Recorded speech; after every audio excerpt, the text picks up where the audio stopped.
sold my clothes, gold no less. Walls are circling, hollow hands. This man's stronger than the average man. I'm not the bubble, I'm the... You're listening to Anyobservation, the best NFT, crypto, and gaming podcast ever. With your host, Anders Bjork. And we are now, thank you very much. We are now live with Artur. I'm very happy to be here. I'm very excited to see that my internet works again. Happy to have you join me today, Artur. How are you doing? Hey, how's it going, Anders? I'm doing pretty good. Thanks for having us today. It's pretty early, but let's make it happen. Yeah, it's 7 a.m. at your place, and I've already had a full work day. So this is to close up my work day today. And later today, I might go to the gym, or I might find something fun to do with my missus. So that's nice. Ooh, yeah, nice. no kid today. Kid is at grandma's place, so it's a nice evening. That's why you have grandmas and granddads. That's great. Yeah, and I love that you bring that background, by the way, because it makes life easy for people to see what we are actually going to talk about today. So today we are going to talk a lot about what you guys are doing with Gen E and the Forge, and in my opinion, it's the most exciting and promising game that use NFTs that I've seen so far. With that said, there's a lot of things to implement to make everything a reality. So how are things going over at your place? Yeah, since the last time we spoke, a lot of things happened. We're moving pretty fast. So the past 2 months, what we've been really focused on is delivering, bringing back the game to a state where it's, the quality of life is improved, and we have all this NFTs and blockchain mechanics already kind of built within, so we can start building on top of it. Yeah. So on February 4th, we released the Genesis update of the Forge Arena, which is only available exclusive access to the NFT holders of our Gen Zero NFT that we promoted and spoke with you about last time, and we sold it out in a few days in December. The Genesis update kind of brought a couple of new things to the mixes, but mostly really improvements to the game itself, making sure that FPS is not only at 100 but at 600. 600? Yeah, it go up to 600 if you have a decent PC. So it's definitely it helps, instead of back in the day it was dropping to 60 FPS in most cases. Now it's very stable. The community has been growing since as well. We are doing a lot of queues every single day with our holders. Things are cooking definitely on the game side. So for the past 2 months, we really focused on building a strong foundation for the game to build all this play to earn mechanics and all this blockchain related features on top of what we have. So definitely things has been cooking on our side, that's for sure. Yeah, and building a game is very difficult, and it takes a lot of time, a lot of resources, and balancing and doing performance work. It's something that probably never ends. It is something that always happens. But out of interest, to get those 600 FPS, which is for anyone that is a gamer, that's a lot of FPS. And if you don't know what that is, it just means how many images you see per second on your screen, which helps with reaction time and things like that. So what kind of PC do you have to play the Forge Arena in a decent way? The last minimum system requirements we ran is CPU wise, it's a Core i5 with 6 GB RAM and NVIDIA GeForce GTX 660 2 gigs or AMD Radeon HD 7850. So it's still pretty those PC that I just mentioned, the minimum requirement is pretty old. So yeah, exactly. Even if you have an old PC, you'll be able to perform into the arena. Yeah, and of course, if you want to go really competitive, you probably need over 200 FPS for it to work. but that means that it's very accessible for people. You don't need to have a brand new GPU. But you can have an old PC. That's fine.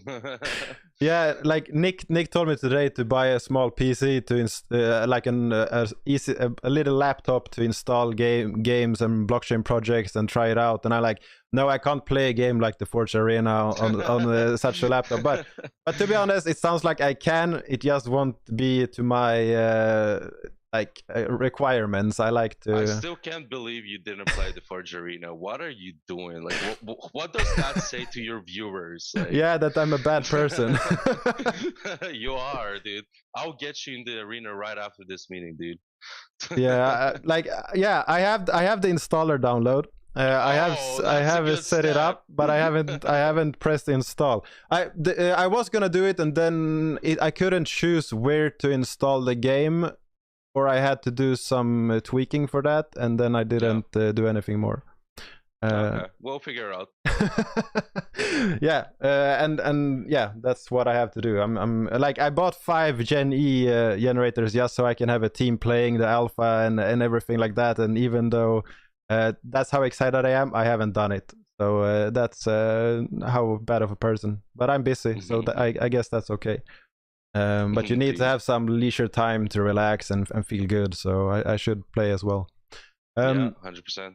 Yeah, and like, so right now, for people listening, the Gen E NFTs that I talked about, that's the first drop that we mentioned earlier. That sold out in December, which is really a way for you to have some early adapters that support your project that you will like pay back in a nice way in the future. So like, bring us back. What are the generators before we move forward to the new things? Yeah, so the Gen Zero NFT, we sold out 1,100 of them on December 8th, of like 2 months ago now. Time is running fast. That's crazy.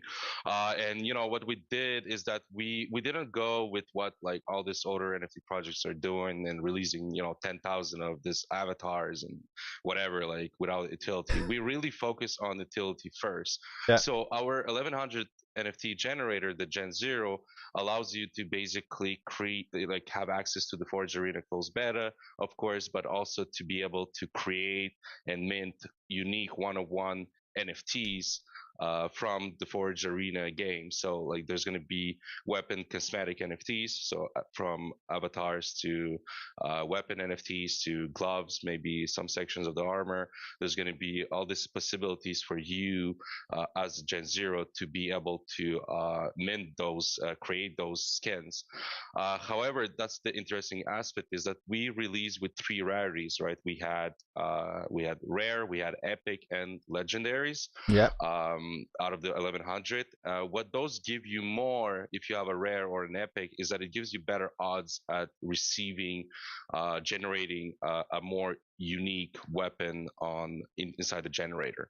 So that was our first kind of like first NFT, which was different. It was a learning curve for people, like really people who got it was really people who really look into the project, because they are used to see a bunch of projects without utilities all over Ethereum, all over Solana, all over even Wax, but when you see something like Gen Zero, it just is kind of curious to see where this is going, right? It's not just like some avatars. It's really much bigger than this, and for the down the road scope, and obviously there's a bunch of other utilities that were attached to the Gen Zero, such as free Sparks, which is our basically V-Bucks in the game, that allows you to purchase of the NFT store that is coming soon, very soon. You'll be able to purchase our weapon NFTs from the NFT store with the Sparks that you got free, and you'll be able to trade and buy and sell them on Atomic Hub or NFT Blocks or any other marketplaces like NFT Hype. Yeah, and like, for people, there are the 3 different rarities. They are rare, epic, and legendary, right? Yeah, for the Gen Zero. I don't think the legendary exists because I don't have that. I have the other ones. There's 11 of them only. in circulation, and I think the holders are trying to hold on top of that. I think I found it was like at $4,000 or something, and he just removed it from the market. Yeah, So he's there still are like, 0 listed legendaries right yeah, now. There are a yeah. few epics, not a lot of them, but a few of them. They go from $300 if people are interested. Well, 330. So I Yeah, asked. it's actually with wax being down, it's a good time to sweep the floor. Yeah, like if they list it for WaxP, it might be depending on your situation and everything. I have 5 and I am not selling them. So that's Smart that's man, good. smart man. So that is the first NFT drop that you did. It has this utility. People will be able to use it. People will understand what it is when they start to experience what you are dropping later.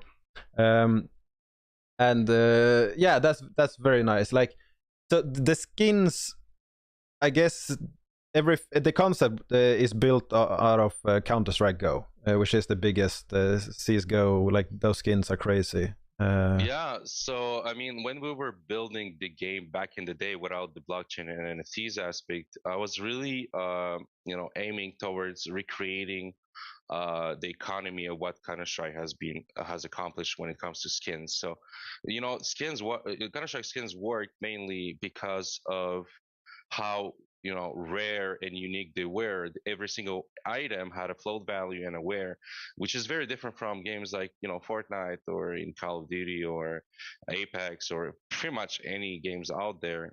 Most of the games don't have any trading systems or float values attached to the weapons. So your skin that you purchase is basically, first of all, it's not owned by you, and Yeah, secondly, it's all the same. So there's like, you're spending $5,000, $10,000 on skins over time, and it's like you can't do anything with it. Like, so it doesn't make sense, right? So with the Forge Arena, we're trying to give power back to the players. We're trying to allow players to really have true ownership through the NFTs and smart contracts, ownership of the weapon NFTs, ownership of any other form of NFTs from the game, from avatars to icons.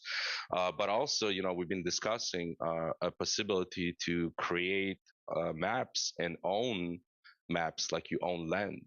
So there's like a interesting. lot of like, down the road, a lot of different amazing features of ownerships that we'll be integrating as we go. That's very nice. And like, if you go to some of the big traditional streamers, when they talk about NFTs, they almost always talk about it as some form of abuse on followership. They talk about it as destroying games. They talk about it as money grab. What like everyone knows my stance on NFTs and everything, but what do you say to those comments, and how will NFTs benefit games? So it's very funny you asked that question, because we've been trying to reach out to skin designers from Counter-Strike and on Steam and so on, and the really like 90% of the time they're responding to us, fuck NFTs. We're like, yo, bro, you're literally designing a skin which is a fucking NFT for another game, but it's not an NFT because you don't own it, and you have like fucking almost 0% chance to be in a case of Counter-Strike.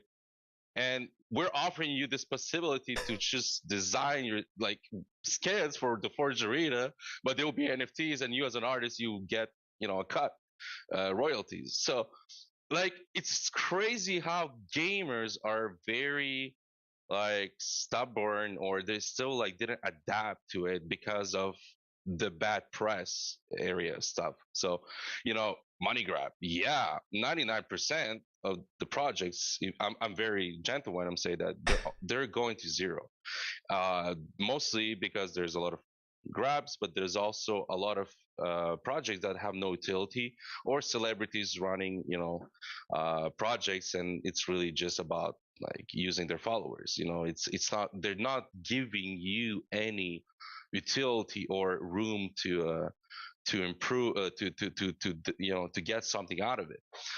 So my view on NFTs is that NFTs are basically gaming skins 2.0. It's as easy as that, but you actually truly own them, and you can prove like who owned that item through time. That's crazy. You can follow that, history of that weapon NFT through time, which is something that Counter-Strike had issues with back in the day because of the gambling chaos that happened. A lot of weapons were stolen. A lot of weapons were fucking, like it was something crazy going on, but nobody knew where that skin came from. Let's say when I was running op skins, I didn't know like where the weapons were from necessarily. Like it was like mostly from different, gambling sites or different people. And some people say, "Oh, it's my skin. I got scammed." Fuck, dude, like what we can do shit, right? But if we were to have blockchain and smart contract integrated inside that, we've been able to review the history of the skin. So I see, like, in gaming, NFTs is the future, and it is happening now. It's a matter of time before AAA like studios and Call of Duty and Fortnite, all of this, like imagine you can use a skin in Fortnite and port it to Call of Duty and play with from games to games, cross games. Like that will be a reality. I know it will. So it's a matter of time before we get there. So for us as Jenny Studios and the Forge Arena, it allows us to have this little time of opportunity right now to deliver what we've been building on, for the past years, but like with Jenny Studios over the past 6 months, it's really to kind of situate ourselves in the space and just show people what we can do with NFTs in gaming and the blockchain gaming area. So we have like this little sand pit basically where sandbox we can just do whatever we want to and try different applications, different utility, be creative. This is something we want to keep being like with our communities to always constantly be creative in terms of what else can we do. Yeah, and that is like the biggest benefit of being a small team, smaller studio, is that you can do things very fast. You can test things. You can adapt to the market, and also like the big gaming studios. How do you think they will enter the market? My guess is that they are watching and they will buy studios and games that are doing this in an interesting way, and that is how Yeah. they will enter the market in the future. Well, I mean, I kind of let it see with what Microsoft did. I see where they're going with this, Buying especially Blizzard. announcing that there's not going to be a Call of Duty this year. Like, what's next? You know what I mean? So I feel like, yeah, like the AAA ones, they will probably, well, first buy studios and games that are like, are doing this right now Yeah. in a year. I think like we'll see an increase of this studios acquiring or releasing their own version, like let's say maybe a Call of Duty on the blockchain. That could be a thing. Like I'm pretty sure that probably in a year or two will be out. But it's gonna take a while. So in the meantime, like all these studios like ours, we have this opportunity to build our own thing, and from this with NFTs the money we generate through NFTs through like, building this game, it allows us to become a AAA studio as we go. So in about a year, I know that we'll be, considered AAA, I'm pretty sure. So for now, we're still indie, but, we're getting there. Yeah, and also like in every change of market, I talked about this with other teams that are building games as well. You have these areas where there is a new way of doing games when it goes to mobile or free to play, and the big studios are not joining. Instead, there are new studios that go in, believe in it, and succeed, and they become big studios. And then there are a few smaller ones that get bought up by the big brands, and that is how they get into that market as well. Yeah, it's like a gray zone, right now. It's like I feel like it's like what Counter-Strike was with skins and gambling and all that stuff. It's like a skin is worth money, but not really. So it's like it was weird. It was a gray zone. So NFTs is the same thing. It's like it's a gray zone right now, and studios or Steam, like Steam said, fuck NFTs literally. So I feel that's why a lot of gamers from Steam are like fuck NFTs. But I don't know, maybe. And like all these projects are, yeah, like just like I don't know. I don't understand. Like they're big. The big guys are waiting they're waiting to see what happens in the space first. So 100% agree with you. It's like, a year or two when there's going to be laws about crypto more involved and like the NFTs, how to like it was just the first year of NFT taxes. So like, it's too early, and like I don't think like big companies like Steam or Activision or Blizzard, they're like, they're definitely listening. They're definitely probably already working on it, but they're not going to announce anything for now until there's something else. There's more activity going, and like it's more clear when it comes to the gray zones areas. Like if it makes sense, if they're all safe, it's all good.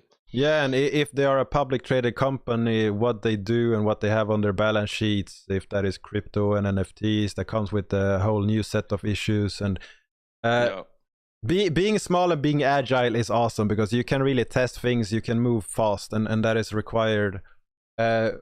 Which we see, like you guys have announced that you have a small prize tournament of only $1 million for a game that isn't publicly launched yet. So let's dig into that tournament. How will that work, and how will you fund that? What is happening? Yeah, so small price pool indeed for a small studio. So we are releasing the Ascendance Capsule NFT drop on March 3rd, publicly, and private sale on March 2nd. Basically, that capsule has 2 NFTs in it, not 1, but 2. And there's 2 things. Like there's the event badge. So that event badge allows you to participate in the sign up for the $1 million tournament with an evolving prize pool. So it's not just 1 million, it might be more. So it's like the Dota 2 prize pool that is just growing. Very similar to what like Dota has been doing. So sales from the NFT store over the next months, and other NFTs drops that we might do that are smaller, like in less expensive, like maybe weapon NFTs, boxes and stuff like that, or collaborations. Not leaking shit, but we might have some nice dope collabs coming in, and all that all those sales will allow us to increase the prize pool until the tournament. So the tournament itself is still, to be determined when it's going to happen. In my opinion, we're gonna start like qualifications and probably finish with a minor event, and then a major event, like a little bit like Counter-Strike does. And that's gonna probably take a whole, circuit, maybe 6 months to a year. But that's gonna start obviously after the open beta release this summer. So this summer we want to release the open beta so that not only NFTs holders play the game, but also anybody without holding one. But there's going to be play to earn mechanics in it. There's going to be a battle pass. There's going to be new maps. There's going to be new improvements, new features all over the place. So that's exciting. So if we go back to the Ascendance capsule, the 2 NFTs, the one being the event badge, which is dope. We released on our Twitter what the legendary one looks like. It's pretty dope. Yeah. And in one of the other NFT is basically a teamed weapon skin. So we have 10 skins, 10 weapons inside the capsule, from Karambit to a Barrett to an AK, M4, P90, Deagles. You have a chance to get one of them. So we are starting to release on our Twitter what they look like, and you can see that we really released the AK Ascendance one, which is going to be only 5% of the drop, and it's an epic AK. So for the price of one, you get 2 NFTs. You get that event badge, but also a dope ass NFT, weapon NFT that will not be re-released in the future. So that means out of the 1,100 capsules that we release on March 3rd, a very small amount of those skins will be on the market. Yeah, and that is next week. While you were talking, yeah, exactly. While you were talking, I also swapped up my camera to some information for the stream, and I'm scrolling there through the website. You have the docs information. So the standard capsule, everyone, this is linked in the description of the video, by the way, but what he has broke down in speech, you can go and take slowly after with in text and understand how this works and everything. so these sales, the skins, and the rarities, I can increase the size of this a bit so the text is more easy to read. You can see the different type of weapons, like Karambit Ascendance, which is a legendary 1%. That's the one that I get. And then we have some Deagle Obsession. That's for you. And you can look at that. So these will be used, I guess, to fund your studio in some way, and also for this tournament. What is the share of that's of the that? goal. So out of the, we are doing a reverse Dutch auction, and that will allow us to generate around 3.7 mil to fund the studio. So this game is not your basic on the corner game. Like, this is a FPS first person shooter. It's built on Unreal. There's a lot of things involved, and with blockchain now too, there's like a lot of expertises that we need for our team to join. So we want to scale the team with most of this money over the next year to have a proper burn rate with maybe 40 to 60 people working full time all around the world on the project. We need to surround ourselves with experts, and experts are expensive. So this NFT job will help us do this and deliver you guys an amazing product that everyone will be proud of. Obviously, another $1 million from that will go towards the tournament. So that's funding it. So some people ask us, like, how does it work? Is it 1 million right away, even though you didn't sell out? So that is out of the question. We will sell out. That's 100%. But even if we don't do, and we do over time, it's evolving. So after a specific amount of sales, like 1,000 sales, the price pool will be at X. After 2,000, 3,000 badges sales, there's going to be at whatever. So it goes up to 1 million from the NFT drop itself, and then from all the NFT store purchases and possible collabs and stuff like that drops, we'll be adding it to the price pool. So we, I don't know, might end up with a pretty insane price pool. Already it is with 1 million for a small studio like ours, and a game that you said hasn't been released yet, technically speaking. But it's actually exciting because it just shows the power of what's happening in this space. Like, for an indie game studio to run a $1 million tournament first year, not even release, that's fucking crazy. That's, I don't know, but like, if you look at Valorant, and after 2 years, they're starting to get to the million. So I'm like, you see, like, how if we put all this community together and like having the blockchain aspect of things, that the NFT and the true ownership, building the right community, like, community is everything. You can have the best product ever, but without the community, nothing happens. So it's crazy to see how, if we bring the community together and really believe in the project, and like being there as reward them, give them ownership of things as we progress, give them like their feedback are actually decision making for let's say if you own the maps and you're about like 20-30 people who own Dust too. Imagine you can take what you can do whatever you want with it in a way. You can vote on the changes that you want to do so that it reflects what the community wants. This is something most of games don't do. They don't listen to their communities, and I can't understand that. I've been a gamer since I was 5 years old. I was playing Counter-Strike before I could write, and I was like always about the community and stuff, and it just surprises me like how games like even Counter-Strike doesn't really listen to the community, and it's crazy because Counter-Strike, the only reason it really is still out there is because of the community. So imagine if they were supportive and more supportive of the community since day one. I don't know where that game could be right now. Like, it wouldn't be even better. So, listening to the community is number one priority, but it's not just about listening. It's also giving them that power that they feel like, they have, like, their voices are heard, but also they are executing with us and not for us, Yeah, and okay, so this sale, it will also help you to fund everything. And let's say you're in a position where it doesn't sell out. How will the production continue for anyone interested in the game and interested in buying these? Is this either they sell and we die, or we try to sell them over time and we have never die, fam. We never die. No, but just for people to know, do you have other sources of some funding, capital from investors or different things? we've been speaking with VCs over the past weeks. It's always like it's going somewhere, it's not, but like I'm confident we can do it ourselves. And I rather, like, how can I say it? I think like we don't necessarily need VCs to move forward. We can do it with the community. We will have enough to be, like, okay, if this doesn't sell out, what's next? Well, we would sell a couple, so that helps burn rate to get over the next months.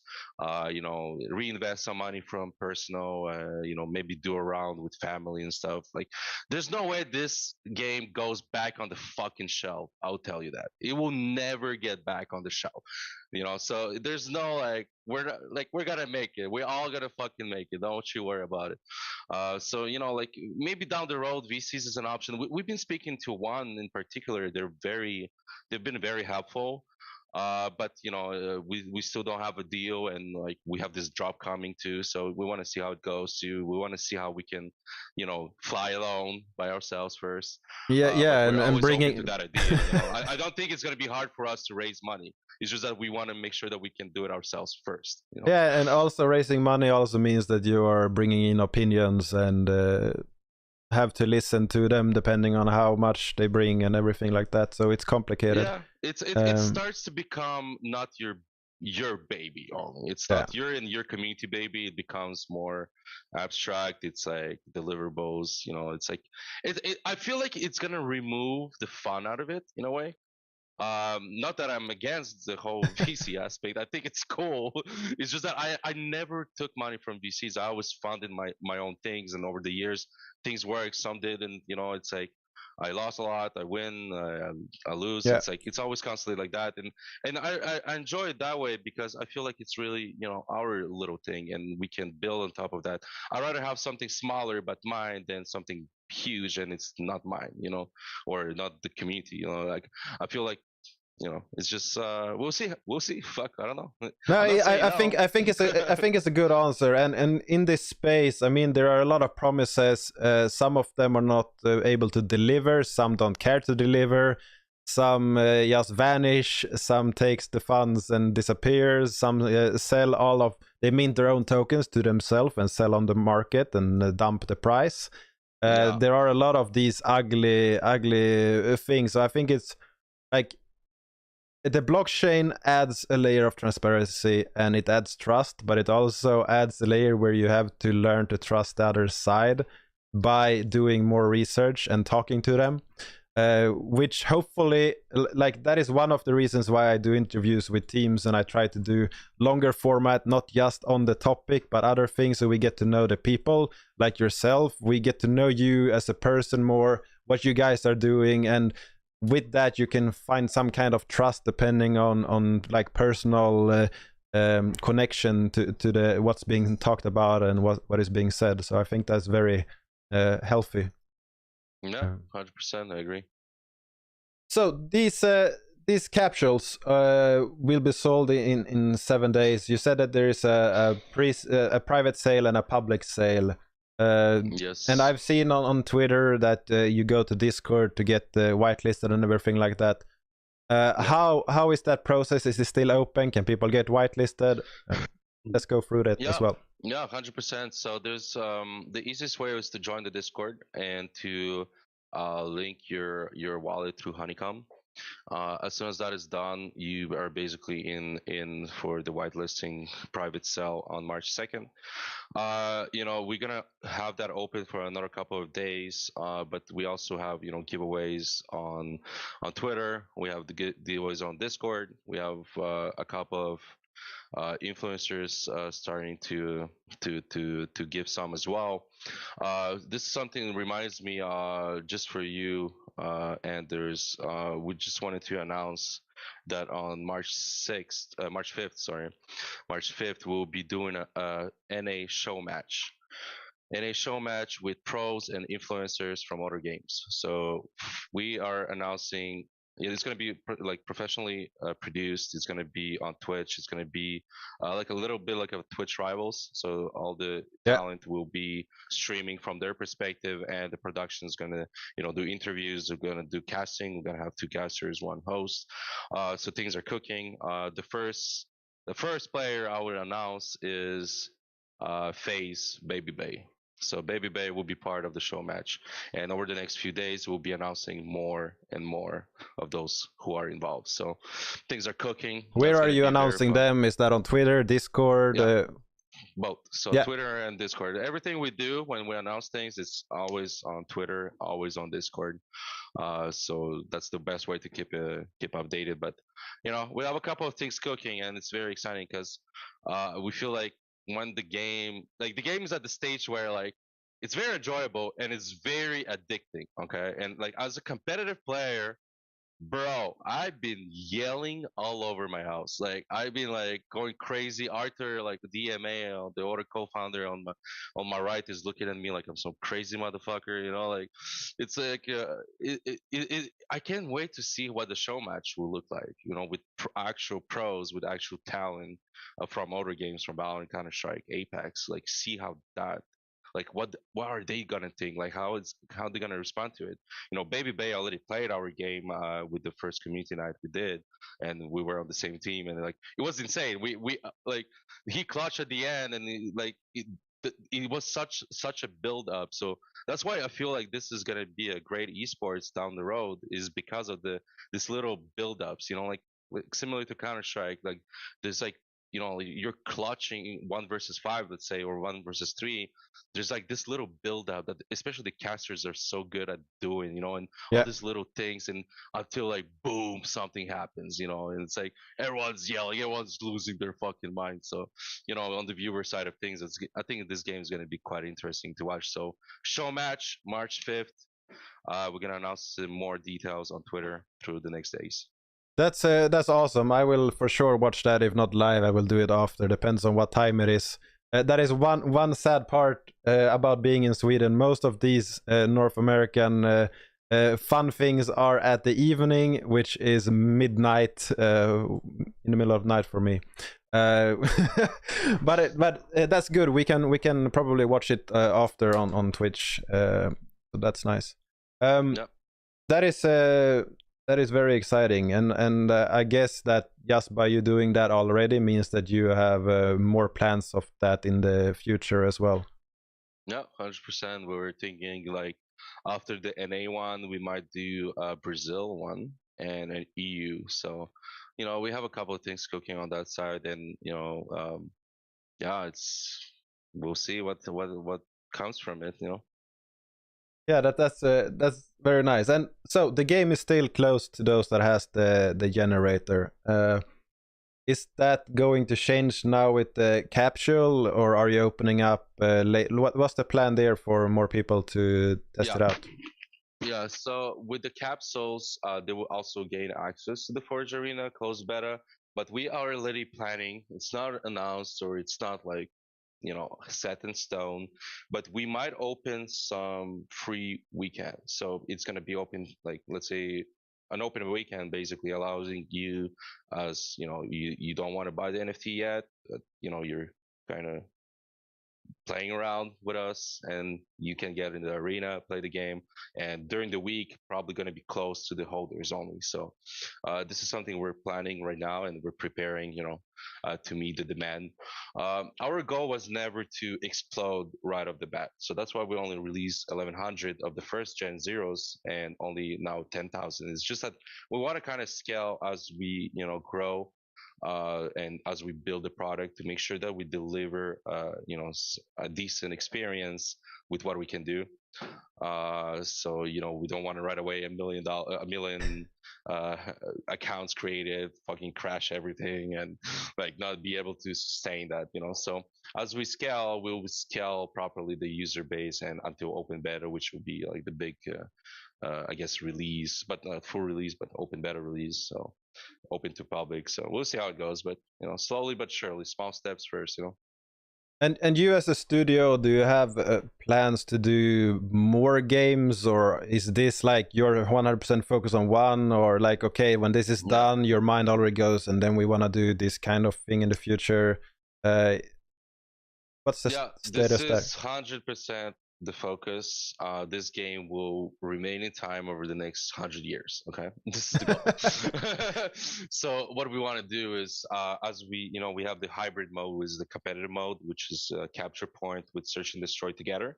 That's our main thing. We have team deathmatch, and we are looking at adding up our own take on battle royale, our own take on arcade games.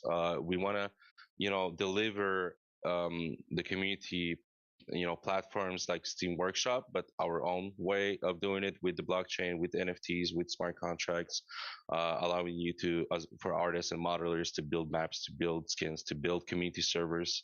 I want to give more, open source a bunch of the game to allow this zombie modes, death run servers, and all this, amazing different mods from the community to build on top of the Forge Arena. So the goal will always be, building this and giving more abilities to the players, more abilities to the artists, and everyone, is all going to be through the blockchain. So, it's going to be an interesting take on what Steam Workshop is, or what an interesting take on the Steam platform itself.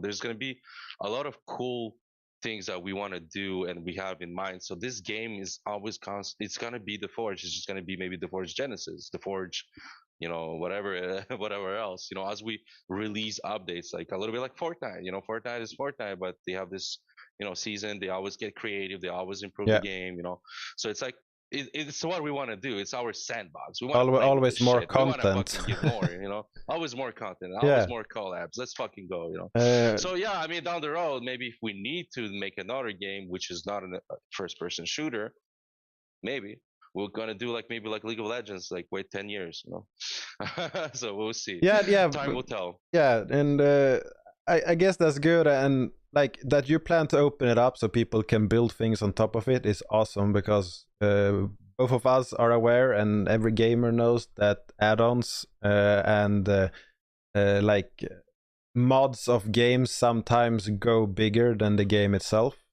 We have that for Counter-Strike, which is bigger than Half-Life PUBG. for sure. Yeah, and we have that for like Dota, which grew out of Warcraft 3. And there's a lot of examples like that, where you have entire games growing out of one game, or a mod for a game is the one that everyone plays in the future, and opening it up for people that are creative is awesome. Yeah, no, 100%. I think it comes down to what we were saying about building a proper community, and by allowing your community to be creative, the possibilities are endless. So the game will survive through time because of this community, because of these creators, because of this amazing people trying to make a living out of the game now because they can, but also to give their devotion to the game.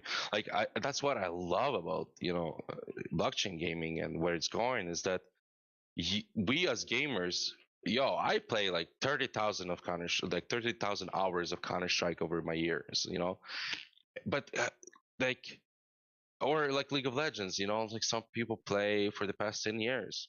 They don't own the skins. They spend a lot of money, and I feel like it didn't really give them back the devotion that they gave to the game, So now with blockchain gaming, it allows us to really give power back to the players who are literally spending their life on the game. So why are they not compensated for it more? Why they don't have more of a role of their feedback matters and things like that? So it's like, that's where this is going. It's really like we're building this together, and you as a devoted player, you will be rewarded not only financially but also through decision making, through ownership and stuff. So it's cool. I'm very excited for the future of this. We're still fucking very early, that's for sure. Yeah, you have no plans, nothing to do, bored all day, so that's nice. And Mark Andre in chat says that Forge Arena must become the metaverse equivalent of CS:GO. Maybe yes, maybe no. I Yeah. don't know. What is the metaverse anyway, right? Yeah, like metaverse. Metaverse, such a word used poorly over the past year. But I mean, I guess what you can say instead is Forge Arena is the Counter Strike on the blockchain. Yeah. Just say, just leaving it out there. No, but you know, like the way we were, like we're not gonna lie to ourselves. Counter Strike has been a very big inspiration for us, and especially like, since I was playing Counter Strike since I was 5 years old. Since I created Opskins, which changed my life and changed so many people's life from Counter Strike. So you know, we're always making jokes in meetings and stuff like, oh, but in Counter Strike and this, but at the end of the day, we're still our own game and we have our own approach on different mechanics. Yes, some things similar, but in reality, it's not really.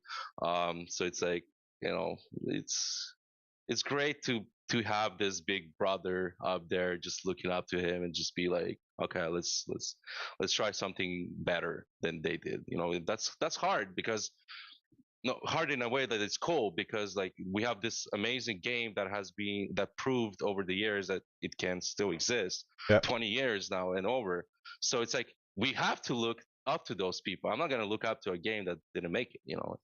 So we'll constantly like, you know, keep joking about it, but we're definitely building our own thing and like the way we do things. So you know, Yeah, time and will tell. like sure, the game reminds me a lot about Counter-Strike. When I'm looking at the video that is looping behind you, like the knife is a clear Counter-Strike thing, how it's used and everything.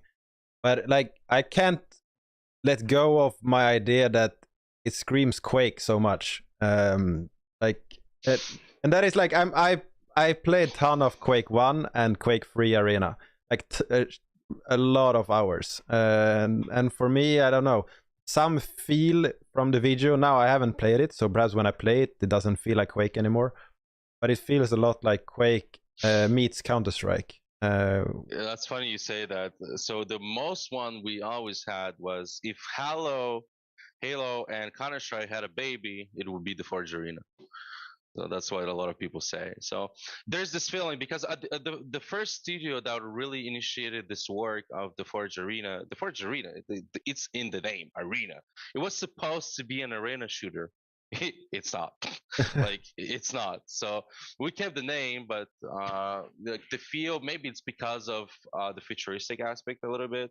I feel like, and like yeah, and the walls capture points are and open colors world, like, and yeah, there's a lot of things that feel like this could be a map in Quake and yeah, I don't know. Quake is so fast well, game you though. have to fucking try the game, dude. So now you're gonna know. Yeah, I even bought a new mouse and everything. Right. No, yeah, I have to do that. And last time we spoke, the idea was to have the game open so people can play on some weekends. Is that still the case? Is it every weekend, some weekends? How does this work? So we open, the servers are live 24/7 right now. So we had it for weekends only, but now since until the drop, it's 24/7. So we run because we don't have the new matchmaking system yet in the game. What we do is from the Discord, if you have a Gen Zero role, you'll be able to queue up and participate in 10 mans, or you can just join that match from the server list. But if you want to play hybrid and the competitive aspect, we have a queue system in the Discord for now until the new one comes out. So we've been playing a bunch of games. Like I would say, like honestly, a lot for the player base we have right now. It's pretty still impressive in terms of how there's a lot of dedication coming from like specific people. Those are our rocks. Those are the people who through time will be always around. So it's great to have them. And with the open beta release and the next NFT drop and opening the servers for non-holders on weekends over the next months to open beta, I think like a little bit of mix of everything will help us start scaling properly. And as we have our matchmaking system ready, as we have our servers ready for the traffic, we'll get there. And if let's say I want to play, can I host a game, create one, or is that how does that work? So the create match option is disabled for now. So the only way to really is go on the Discord and the queue. There's a queue, and you can have your friends queue at the same time as you. That's the only way for now. But we do have a create match option that are going to come up with spectator slots and stuff like that soon. So we're working on that. So if let's say I want to have an evening, I try to invite some people to go play. We all have to go into the Discord. We have to link with Honeycomb, and then there is some command to queue up. There's and what's the next step? Yeah, there's a category for holders in Discord, so that's where the queues are and stuff. But if you just want to run around Deathmatch with your people, you just need to download the launcher from playforge.gg, download the game, log in, and there's the server list, so you can join. But if you want really the competitive aspect, 5 versus 5, you need to queue from the Discord for now. So Deathmatch is always there's always, rooms. How many open 16 rooms people. Are there for? Is it one room for Deathmatch, or is it multiple ones? There's 3 servers online right now from different regions, and they're up to 16 people. So if I say, hey, let's meet up and play on a day on my socials, I can just go and play this Deathmatch then. Yeah, which would 100%. Be very nice. Yes, sir. That's awesome. So let's do that on Saturday then, right? Let's go. I'm not busy. Not busy for you. No, I think that's nice. I should probably double check so I don't have anything booked. But loose ends. Let's do Saturday. Let's do Saturday evening then, in Swedish time. We'll get Daffo and our community manager and all those EU guys online for you. Yeah, and smack the shit out of you, dude. Yeah, I haven't played a real FPS game in a long time. I will be so bad, but it will be fun. It will be fun. No, 100%. Yeah, let's set it up for Saturday, man. Yeah, I'm good for that. So with that said, next week you have the sale of NFTs.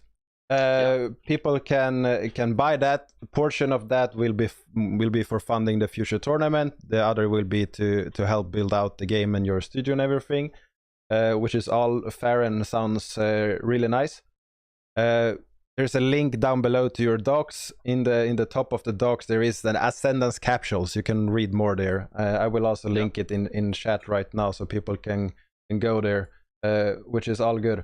And is there anything else that you feel like you want to share, you want to bring to everyone, or have we covered most of it? Honestly, I think we're good in terms of covering. But I just wanted to maybe conclude on the note that we're very excited to have all of you guys on this journey with us. I think you are our rock, and you are part of the early community, and a lot of people already see what the future holds, some visionaries like us, and they understand our vision, and that's great. So I'm just we're grateful for every single one of you guys being involved, and we hope to see you in the arena every single day, if possible, for the rest of your life. I'm doomed. Yeah, you are doomed. No, for real. We're very grateful. So thanks for all the support, guys, and I will see you in the arena. Yeah, on Saturday. It's I will have to practice before. It's getting a deathmatch first. Yeah, that sounds good. Thanks for coming on, man. Thanks for sharing this and building a cool looking, awesome game. Really looking forward to see where this takes off and what is happening in the coming year, which is awesome. Well, always a pleasure, Anders. Thanks for having us, man. I appreciate you. And if you're interested to learn more, just go into the description below. You can find links to my Twitter, Telegram, all the information for Genie Studios and the Forge Arena is there. So that is awesome. Thanks for watching. Peace.